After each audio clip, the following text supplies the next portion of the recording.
And something that everyone has on their kitchen counter, a loaf of bread, is exactly 4 inches wide. So imagine doing front flips and back flips on a 16-foot long loaf of bread. Fast forward just 12 months and they find themselves playing tonight for a national championship. The soccer goal is 8 yards wide and it's 8 feet tall. But thanks to Erica Owens, for 8 Cougar opponents, that has not been big enough. The Cougars did have 2 100-yard rushers. None of them, though, was Jamal Williams. I asked Coach Kelly after the game what they were able to do to stop number 21. Time for redemption. The defending national champs in town taking on our men's volleyball team.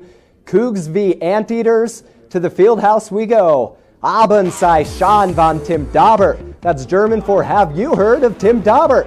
Nicht in seinem Haus. Not in his house. Once again from the All-22 view. Jamal Williams without the ball, tackled by 2 Texas players. Taysom with the ball, completely untouched.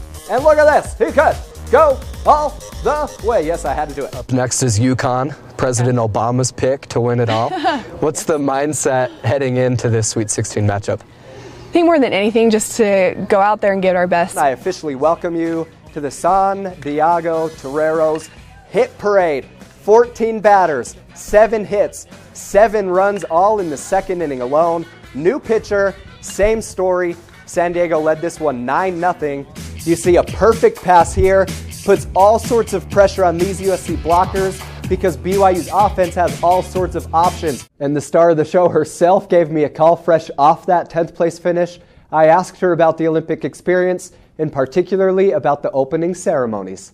I was crying. I was bawling the whole time. Nick Marshall from 80 yards away. Boom, baby. A miracle game winner for Auburn. Listen to the call. Stands in, steps up, going to throw downfield, just a home run ball, and it is tipped up. And Lewis got it on the deflection. Lewis is going to score. Football fans in Provo know all about the Cougars' stellar defense. But the other football team on BYU's campus is also shutting down opponents' offenses.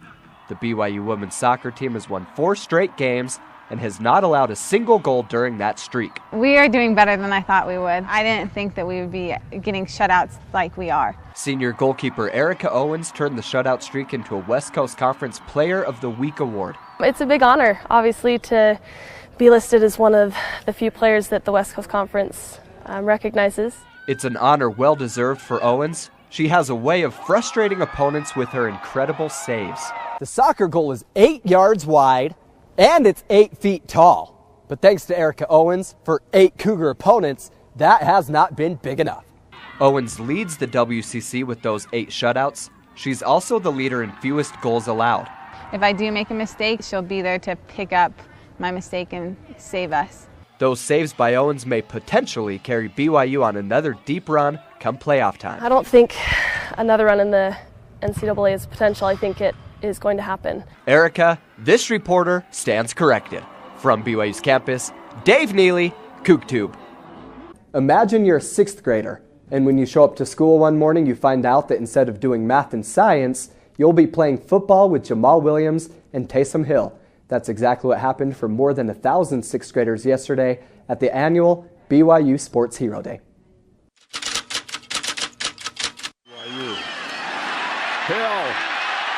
There he goes. Touchdown. Do it in. Godfrey back set to Gray. That's your winner.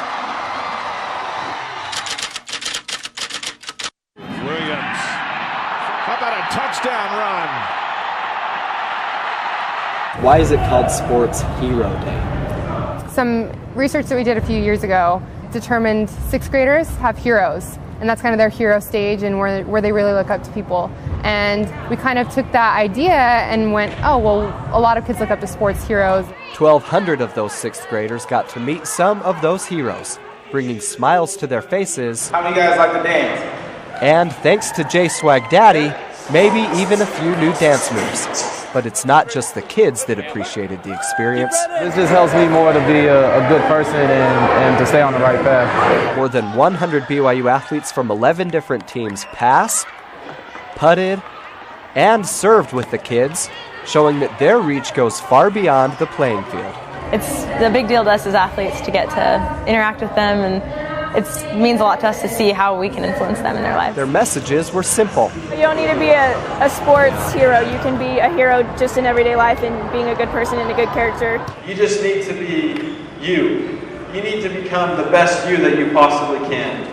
We're creating memories and experiences for these kids that they normally wouldn't be able to have. One of those memories being in a real-life BYU football huddle.